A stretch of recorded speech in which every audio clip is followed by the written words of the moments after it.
Olá, está no ar o Miscelânea. Hoje vamos falar sobre movimento estudantil. Daremos dicas para você se sair bem em provas e concursos. Teremos também os quadros Receitas do Chefe e Dicas de Moda. O programa hoje está imperdível, fique com a gente.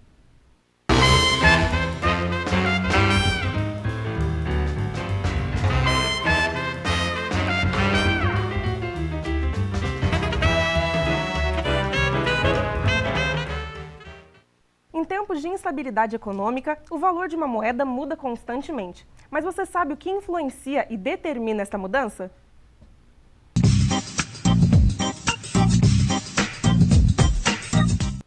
O valor da moeda de um país é determinado basicamente pela lei da oferta e da procura. A oferta é a quantidade disponível de um produto, enquanto a procura é o interesse nesse produto.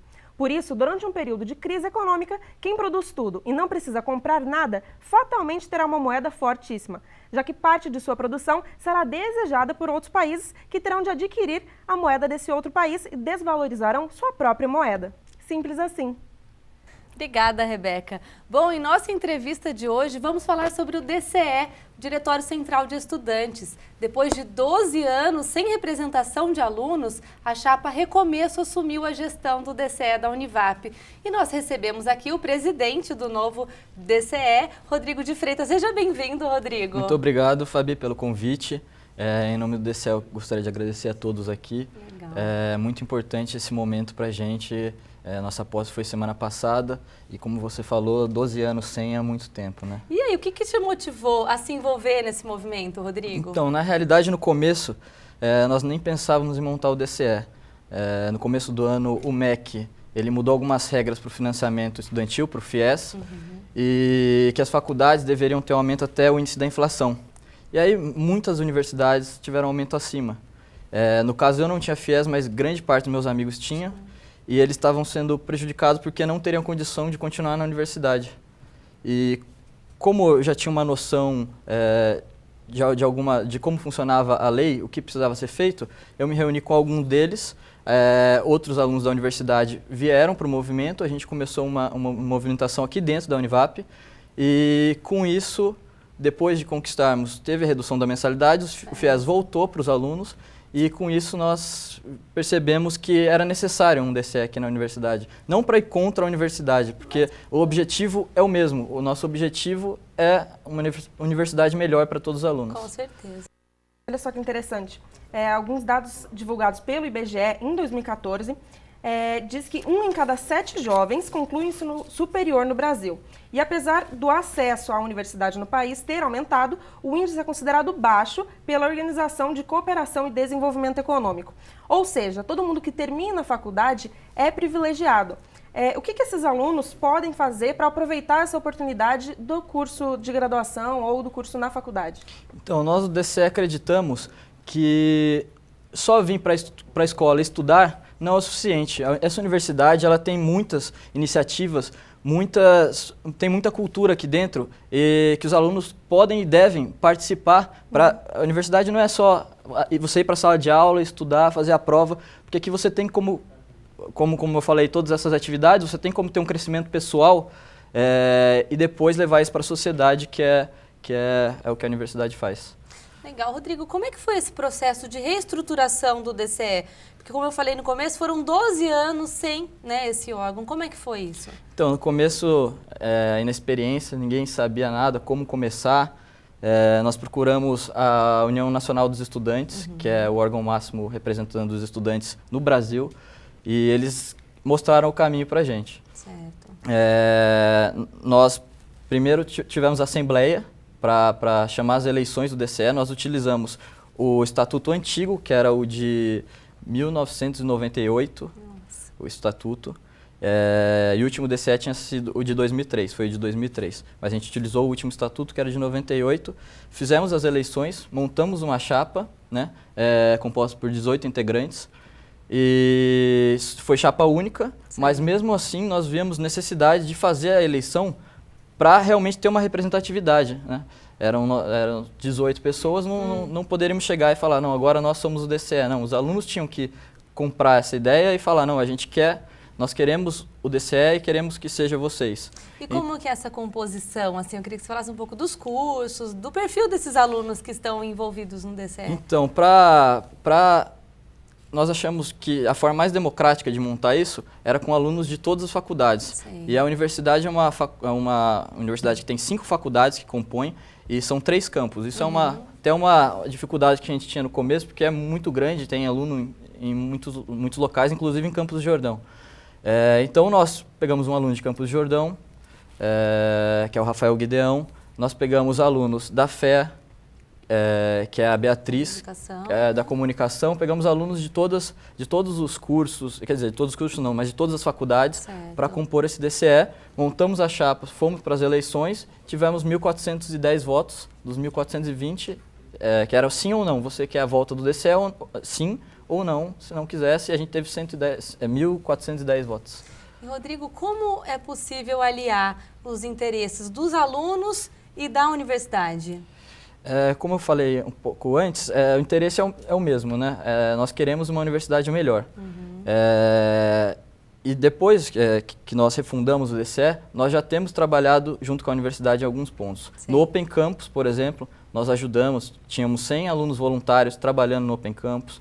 Agora, no INIC, que é um dos maiores programas do Brasil de iniciação científica, o segundo maior do Brasil, nós também estávamos lá com mais de 100 alunos ajudando. E então agora nós estamos junto com a universidade para construir uma universidade melhor para todos. E as próximas ações aí do grupo de vocês? O que vocês ainda pretendem? Então, agora a primeira ação, nós estamos pleiteando uma sede aqui dentro da universidade para criar um ambiente de convívio dos alunos, né? Que os alunos possam, à tarde, ir até esse local e passar a tarde estudando, conversando com outros alunos, que pela universidade ser muito grande, os alunos não se conhecem, são muitos cursos, é muito distante. E aí, através desse ambiente, pode ser que a universidade comece a se integrar mais os alunos de cursos variados. Também estamos organizando eventos também para estar criando esse ambiente de confraternização com os alunos.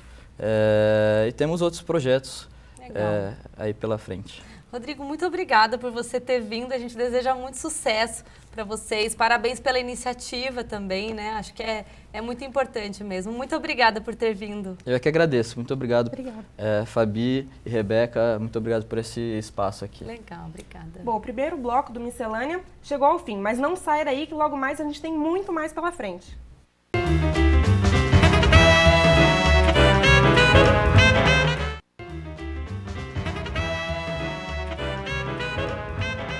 Olá, o Miscelânea já está de volta e nesse bloco a gente vai falar sobre as dificuldades em manter a atenção nos estudos. Mas antes de apresentar nosso convidado, a gente vai conferir a receita que a nossa chefe de hoje, a Thaís, preparou pra gente.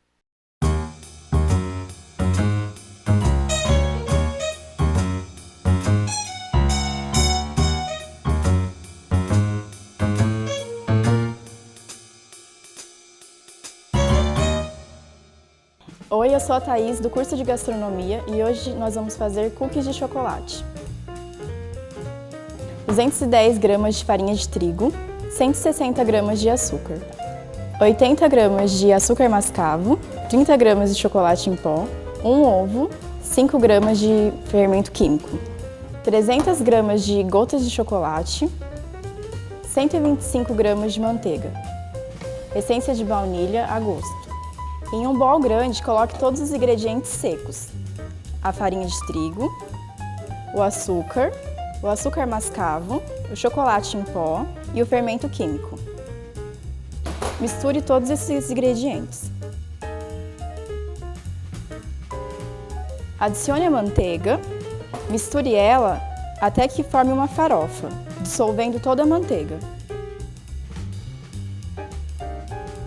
Mexa com a ponta dos dedos para a temperatura da manteiga não subir muito. Esse é o resultado esperado. Acrescente um ovo e mexa.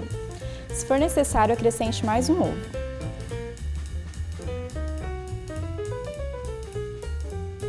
Essa é a consistência que a massa tem que ficar. É bem grudenta mesmo. Agora acrescente a essência de baunilha e as gotas de chocolate. E misture.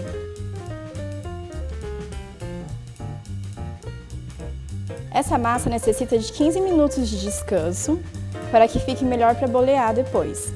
Com uma colher, pegue uma quantidade de massa e faça bolinhas. Eu vou utilizar o silpá, que é um tapete de silicone que pode ir ao forno, para colocar as bolinhas dos cookies.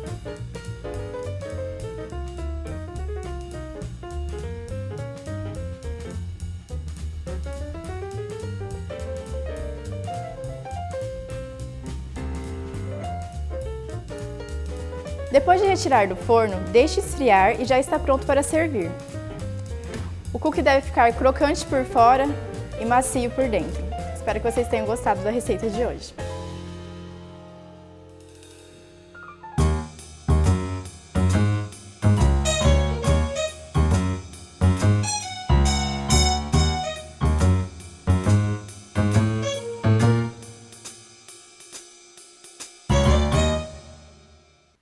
Que delícia, Thaís, isso é bom demais. Bom, lembrando que esse quadro é realizado em parceria com o curso de gastronomia da Univap.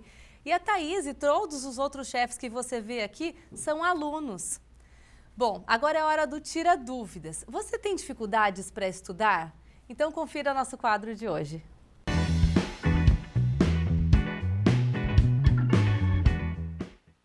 Bom, seja na infância, na adolescência ou na fase adulta, tornar os momentos de estudo eficientes é sempre um grande desafio.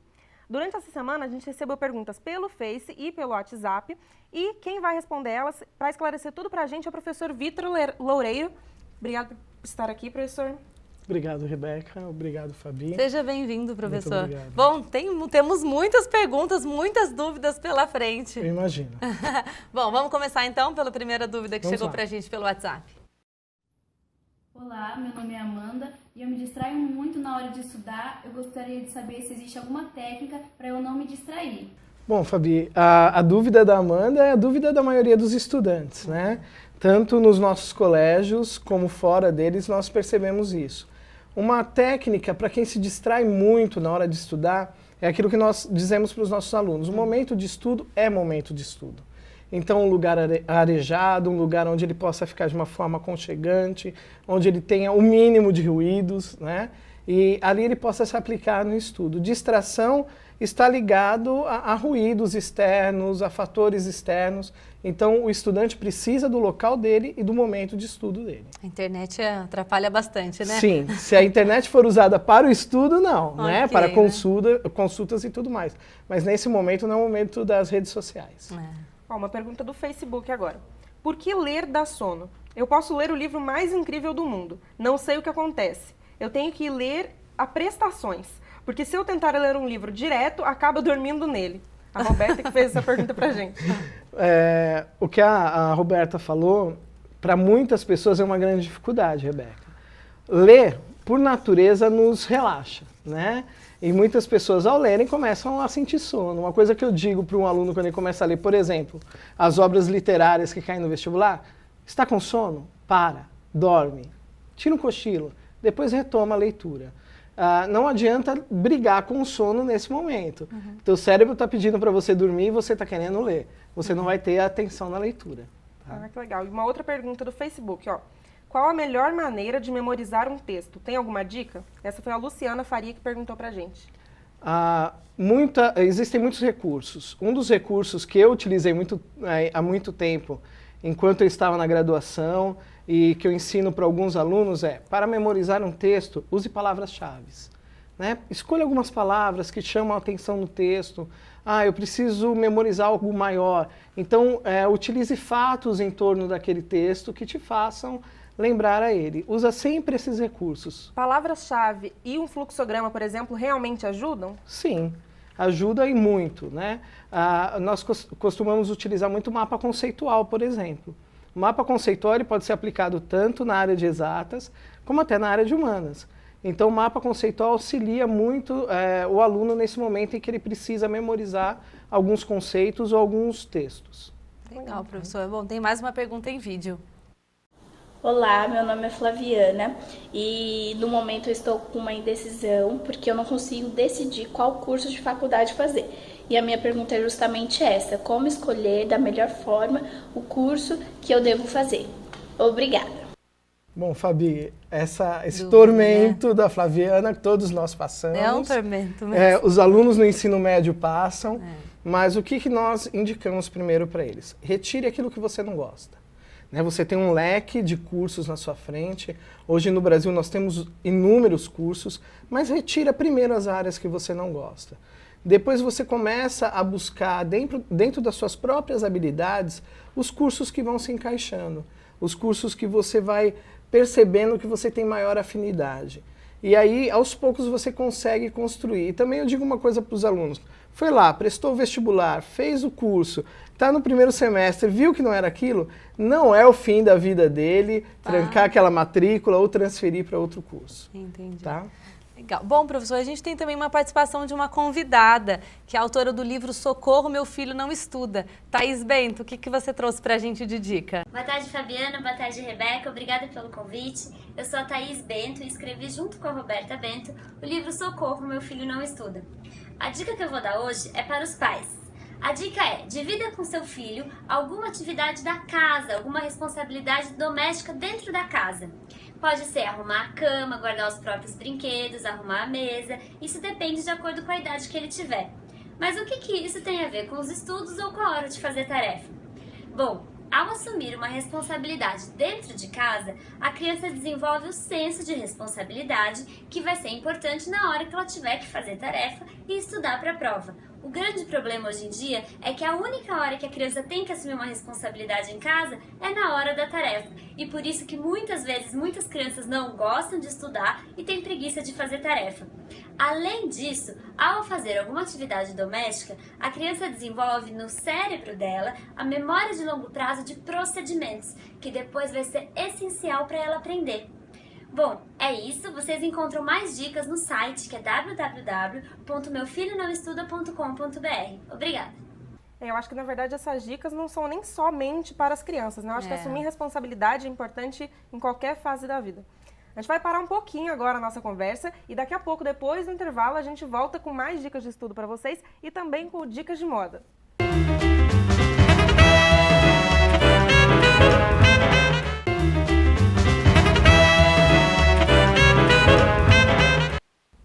Bom, Miscelânea é assim, uma mistura muito boa. Temos dicas de estudo e também de moda. Agora pausa nos estudos para a gente saber os acessórios que estão fazendo sucesso nesse verão.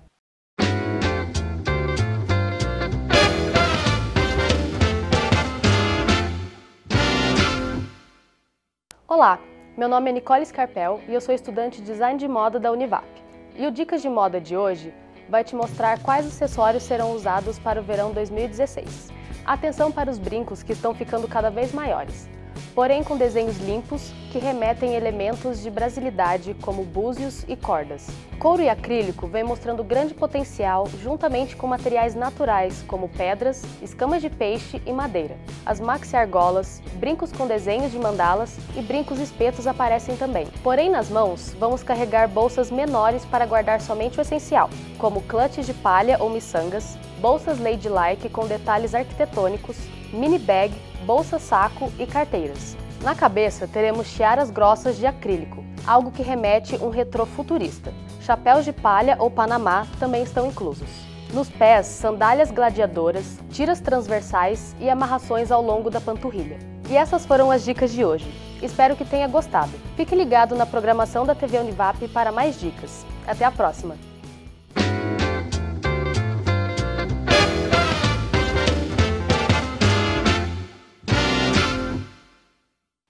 Adorei, Nicole, obrigada. Bom, vamos voltar às nossas dicas de estudo e hoje nós temos a presença do professor Vitor Loureiro, que é coordenador pedagógico dos colégios da Univap. E já vamos voltar aqui com uma pergunta que nós recebemos do Facebook. Como ter o melhor proveito nos estudos se em casa você tem pouco tempo para isso? A Aline Santos questionou isso daí, professor. Bom, Fabi, dentro dos colégios Univap, por exemplo, lá na unidade Aquários, onde eu coordeno, nós temos os alunos que estudam em período integral. Eles entram às 7 da manhã e saem às 5h40 todos os dias. Então, a nossa dica, por exemplo, para eles, que eles aproveitem esse período dentro do colégio. Chegando em casa, 1 hora de revisão diária para eles basta. Sim. Os alunos que não estudam nesse período integral, eles precisam ter pelo menos por dia de 1 a 2 horas de revisão. Principalmente se a ênfase do aluno está nos vestibulares. A gente sabe que a cada ano que passa, os vestibulares estão mais concorridos. Nós vimos o Enem há poucos dias e é necessário estudar, é necessário rever conteúdos.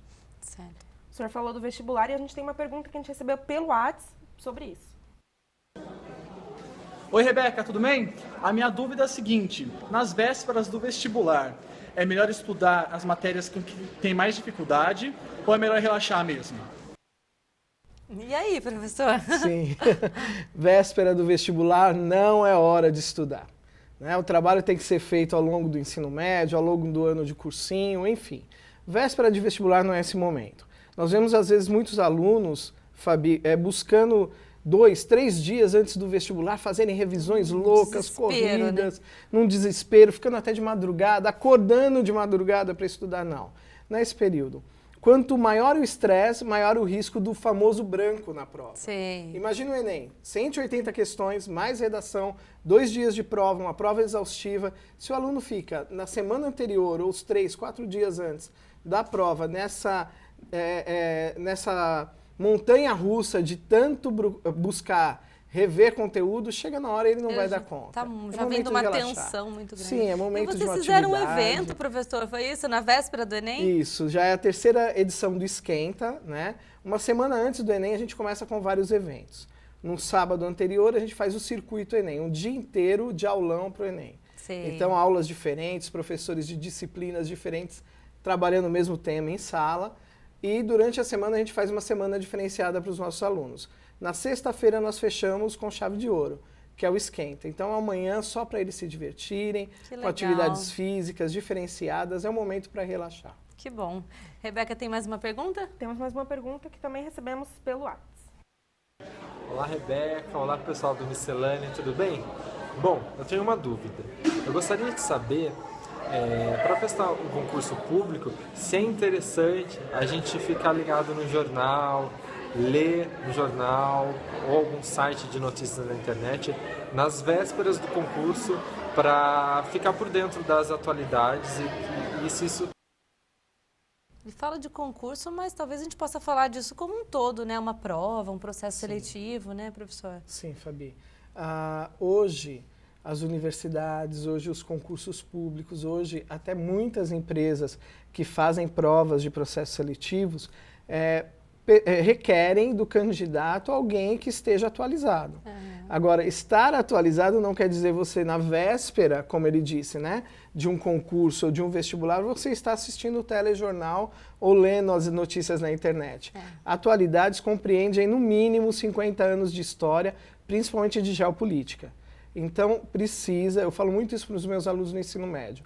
O aluno que não assiste telejornal, o aluno que não lê notícia, é um aluno que vai para o vestibular desinformado. Certo. E é necessário estar ligado nas atualidades. Tá certo. E agora a nossa última pergunta que a gente recebeu também por WhatsApp. Oi, Rebeca, tudo bem? Eu tô com uma dúvida. Eu tô querendo passar em um concurso pro banco e eu tenho muita dúvida na matéria de matemática. Tem coisa que eu não entra na minha cabeça de jeito nenhum. E eu queria saber se você tem uma dica para decorar mais fácil, para entender mais fácil, porque tá bem difícil de... E aí, ela já falou em decorar, professor. Sim. Decorar é um caminho? Não, decorar não é mais um caminho. Ainda mais para matemática, né? Não tem como, né? As ciências exatas, elas requerem técnica, não adianta. Ela quer prestar um concurso, então o que ela tem que fazer? Baixa as provas anteriores desse concurso na internet. Hoje na internet você tem um universo de provas, vai treinando, vai fazendo as técnicas, vai treinando as fórmulas, não adianta. Ciências exatas não é decoreba, nem ciências humanas, né? Hoje você precisa de habilidades, você tem que desenvolver a prova. Professor, como que é possível criar uma rotina de estudos para um aluno em qualquer nível, né, seja na graduação, no ensino médio, como criar essa rotina?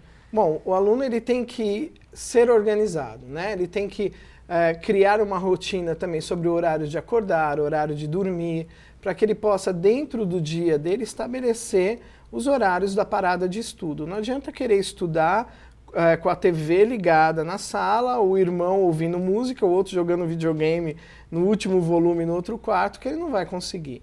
Tanto no ensino médio como na graduação, é possível sim ter uma rotina de estudo, mas você tem que se organizar. Eu posso até citar o meu exemplo.